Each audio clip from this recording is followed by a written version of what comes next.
साथियों नमस्कार। साथियों अभी अभी एक खबर आ रही है कि रशिया के व्लादिमीर पुतिन के नेतृत्व में एक इंटर कॉन्टिनेंटल बैलिस्टिक मिसाइल का परीक्षण किया गया है। यानी कि इन्होंने एक मिसाइल टेस्ट किया है और यूएस ने इस खबर को सबसे पहले छापा था। Russia test launches an intercontinental ballistic missile. Intercontinental ballistic missile होती क्या है? ये एक तरह की ऐसी मिसाइल है जो एक कॉन्टिनेंट से दूसरे कॉन्टिनेंट में जाकर के मार कर सकती है, वार कर सकती है।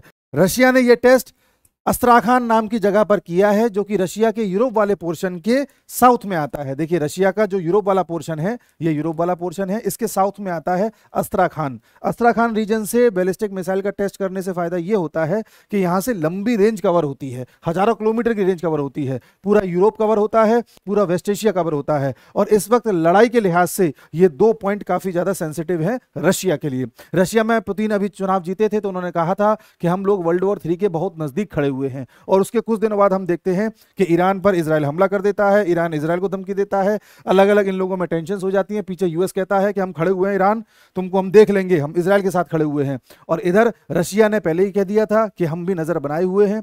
तो रशिया या पुतिन को शायद ऐसा लग रहा हो कि आने वाले समय में इन मिसाइल की जरूरत पड़ सकती है। और ये न्यूक्लियर मिसाइल है जो हजारों किलोमीटर दूर तक जा सकती है और दूसरे कॉन्टिनेंट में जाकर के मार करके आएगी।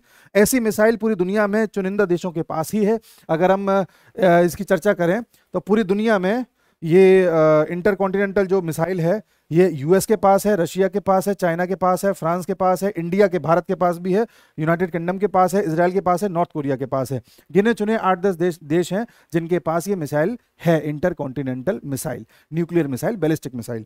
लेकिन क्या ये मिसाइल बनाना, इस तरह से न्यूक्लियर मिसाइल्स के जरिए दुनिया को डराना या टेस्ट करना वाजिब है? क्या ये अलाउड है? क्या इसके लिए कोई ट्रीटी आई थी, नहीं आई थी? उस पर भी बात कर लेते हैं। इस तरह के टेस्ट को सबसे पहली बार कंडक्ट किया था नाजीज ने जर्मनी में 1940s के आसपास, जब सेकेंड वर्ल्ड वॉर चल रहा था, तब उन लोगों ने इसको टेस्ट किया था।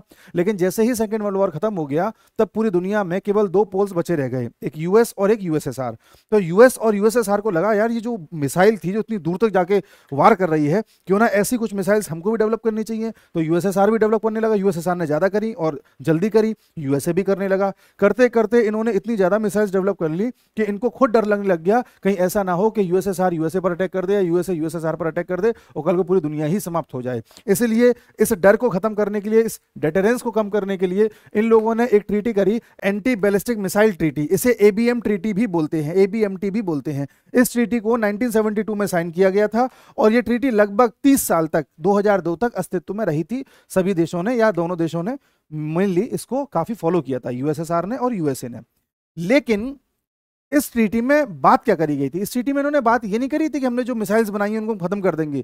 इन्होंने बात ये कही थी कि जो मिसाइल्स हमने अभी तक बनाई हैं, मिसाइल्स के 2-2 कॉम्प्लेक्सेस हम रखेंगे। 2 कॉम्प्लेक्सेस यूएसए रखेगा, 2 कॉम्प्लेक्स रशिया रखेगा, और हर कॉम्प्लेक्स में 100 मिसाइल से ज्यादा नहीं रखेंगे। मान के चलिए 200-200 मिसाइल दोनों रखेंगे, इससे ज्यादा नहीं रखेंगे। लेकिन धीरे धीरे जैसे जैसे दुनिया में अलग अलग पोल्स बनते गए, ताकतें उभरती आई, यूएसएसआर का विखंडन हो गया था, यानी कि वो टूट गया था 15 देशों में 1991 में।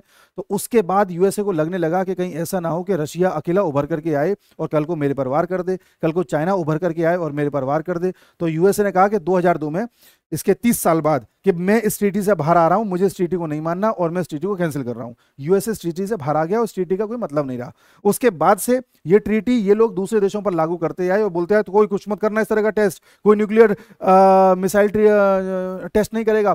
इस तरह की बातें होती आई और इन बातों को नजरअंदाज करते हुए नॉर्थ कोरिया लगातार इस पर टेस्ट करता रहा। किम जोंग के बारे में आपने सुना होगा, कभी कोई मिसाइल का टेस्ट, कभी कोई मिसाइल का टेस्ट। यूएसए ने उसको बहुत डराया लेकिन वो माना नहीं, क्योंकि उसके पीछे रशिया खड़ा हुआ था, रशिया उसको सपोर्ट कर रहा था, चाइना भी खड़ा हुआ है।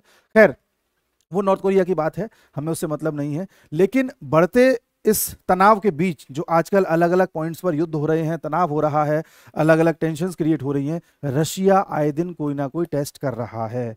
कुछ टेस्ट दिख जाते हैं, डिक्लेयर कर देता है, कुछ टेस्ट नहीं दिखते, क्योंकि रशिया इस युद्ध के जरिए जो यूक्रेन के साथ वो लड़ रहा है, रशिया 2 चीजें करना चाहता है। पहली चीज तो ये कि इस युद्ध में यूक्रेन को तो पीछे धकेल ही देगा, वो वैसे भी धकेल रहा है, यूरोप को भी पीछे धकेल रहा है और यूएसए को भी पीछे धकेल रहा है। एक तो उसका उद्देश्य ये है, और इतने सामान उसके पास पहले भी थे इनको हराने के लिए, कोई बड़ी चीज नहीं है।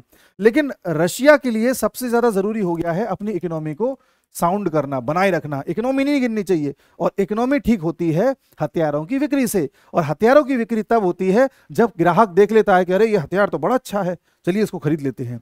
तो ग्राहक कब देखेगा? जब हथियार यूज करके दिखाओगे। यूज किस पे करके दिखाओगे? कोई ना कोई बकरा होना चाहिए ना, यहां हो या फिर यहां कहीं हो, सीरिया में लड़वाते रहो लोगों को। उन जगहों पर हथियार को टेस्ट करके, यूज करके रशिया बार बार अपने हथियारों का एडवर्टाइजमेंट कर रहा है और इन हथियारों को धीरे धीरे बेच रहा है यहां पर अफ्रीका में। इंडिया को तो बेचता ही है, लेकिन हम भी अब आत्मनिर्भर भारत के तहत डिफेंस में एक्सपोर्ट करने लगे हैं और हमारा एक्सपोर्ट हजारों करोड़ तक बढ़ गया है। कहाँ 600 करोड़ होता था, कहाँ आज हम 20,000 करोड़ के आसपास चले गए हैं। ये हमारा पिछले 10 साल में अचीवमेंट रहा है। लेकिन रशिया अपने हथियारों को बेचने में कोई कसर नहीं छोड़ रहा, और ये टेस्ट उसी का एक उदाहरण है।